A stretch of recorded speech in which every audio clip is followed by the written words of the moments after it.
You can see an aerial view of the fire burning. Large plumes of smoke fill the sky with orange flames making its way through the trees.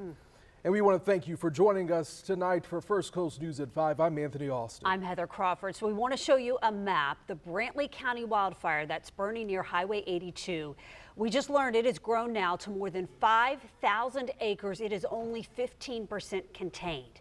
And take a look at this video. You can see in this video the smoky conditions there. Crews are out right now working hard to fight this fire and to prevent it from growing.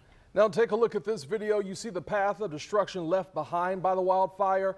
And in some parts, you can still see the smoke coming from the ground. These are the worst drought conditions seen in the state in more than a decade.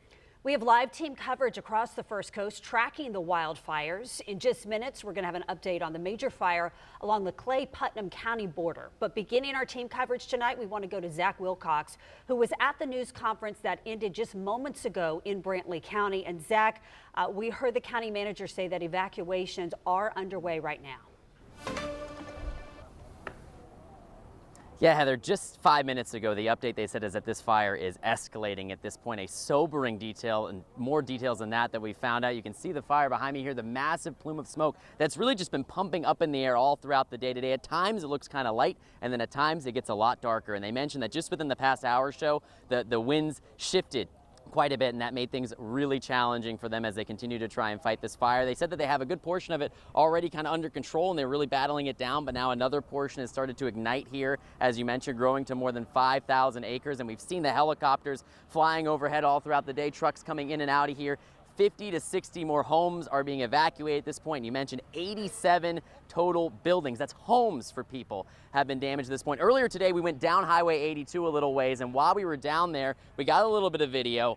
And then all of a sudden they started to close out that area. An official came up to us and asked us to get out of that area for our safety. And he mentioned that if we weren't able to get back here to the airport, if we went to the other side, we wouldn't be able to get back around here, which just shows on day 4 of this how significant these concerns are. And we talked with a hotel, actually we started our day in Darien, about an hour away from here, talked to a hotel marketing director there who mentioned that they've actually reduced their rates for the time being. They've had half a dozen families call in who mentioned that they really needed a place to stay, and they needed to be able to stay there for a while for the foreseeable future, and he wanted to be able to make that happen for those families as they've been evacuating. So I asked him what those conversations have been like as those evacuees are calling that hotel. Honestly, I think they're in shock. It's very quiet. They're coming in, there's not much movement around the hotel. I think that they're just really scared of what's going to happen and where their next moves are. So being a part of at least this aspect of it, at least we know we're doing something that can allow them to sort things out. Gotcha. So hopefully that's progress there for a lot of those families, that they at least have a place to stay for the foreseeable future. And we also found out that they're hoping to open a call center tomorrow, that by noon or so, families will be able to call in. They'll pick out their address and tell them if they're able to return to where they evacuated from. But again, another 50 to 60 homes evacuated today, and that's a lot more families that may be calling that hotel over in Darien. And just as I'm talking here, Cole, if you want to pan up to that, we can see another plane that's crossing overhead. That's one of the bigger ones that we've seen so far. We've seen a lot of helicopters with the bags hanging down, dumping the water on the fire, but just a constant motion up in the air and on the ground as these crews continue to try and fight this fire. In Brantley County, Zach Wilcox, First Coast News, on your side. Incredible images there. 87 homes lost just in Brantley County. And that fire hitting especially close to home for a local firefighter. Craig Jacobs has battled fires in Brunswick for 23 years. But this time, the fire came to him. The flames tearing through his own property.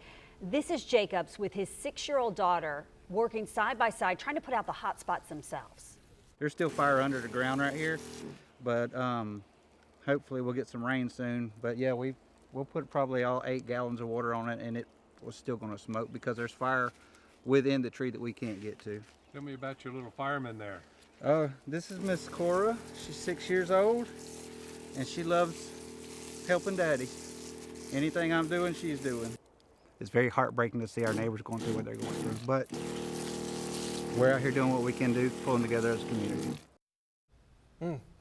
And tomorrow, Georgia Governor Brian Kemp will be on the ground in Brantley County to survey the wildfire damage.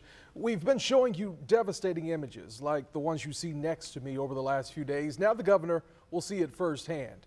And we will have a team there and bring you the governor's visit live on First Coast News Plus. It's expected to begin around 1:30 p.m. Make sure to scan that QR code on your screen for directions on how to download our streaming app on your TV and phone.